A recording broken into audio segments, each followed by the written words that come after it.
मान लीजिए आप एक किसान हैं जो एक फार्म के मालिक हैं। आपके फार्म पर आपके पास अलग अलग तरह के एसेट्स हैं। अब मैं आपको बताती हूँ कि आप उन एसेट को किस तरह पहचानेंगे। आपके पास कुछ कैश है, कुछ क्रॉप्स है जो आपने काटी हैं और कुछ सीड्स है जो आपने अगले सीजन के लिए खरीदे हैं। ये सब करंट एसेट्स, ये वो एसेट है जिन्हें आप आसानी से कैश में बदल सकते हैं या 1 साल के अंदर इस्तेमाल कर सकते हैं। आपके पास एक जमीन का टुकड़ा है जहाँ आप अपनी फसलें उगाते हैं और कुछ व्हीकल्स है जिनका आप अपने सामान को ट्रांसपोर्ट करने के लिए इस्तेमाल करते हैं।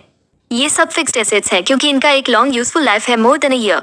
इंटेंजिबल एसेट्स, ये वो एसेट्स हैं जिन्हें आप देख या छू नहीं सकते, लेकिन इनका आपके फार्म के लिए कुछ वैल्यू है। फॉर एग्जाम्पल, आपके पास अपने फार्म के नाम का ट्रेडमार्क है, एक नई फसल की पर पेटेंट है जिसे आपने डेवलप किया है और गुडविल जो आपकी रेपुटेशन और कस्टमर लॉयल्टी है। ये सब इंटेंजिबल एसेट्स हैं क्योंकि इन्हें आप देख या छू नहीं सकते, लेकिन ये आपको कुछ लीगल राइट्स देते हैं। टेंजिबल एसेट्स वो एसेट्स हैं जिन्हें आप देख और छू सकते हैं। ये इंटेंजिबल एसेट्स के ऑपोजिट हैं। आपके सभी फिक्स्ड एसेट्स और कुछ करंट एसेट्स टेंजिबल एसेट्स हैं, जैसे कि आपकी जमीन, बिल्डिंग्स, इक्विपमेंट और फसलें। लिक्विड एसेट्स वो एसेट्स हैं जिन्हें आप आसानी से कैश में कन्वर्ट कर सकते हैं बिना ज्यादा वैल्यू खोए।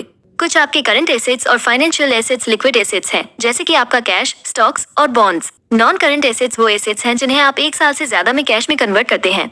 ये करंट एसेट्स के उल्टे हैं। आपके सभी फिक्स्ड एसेट्स और intangible assets non current assets हैं, जैसे कि आपकी जमीन, buildings, equipment, trademark, patent, copyright और गुडविल, क्योंकि इनका एक लंबे टर्म का नेचर है और आप इन्हें जल्दी बेचने का प्लान नहीं रखते हैं।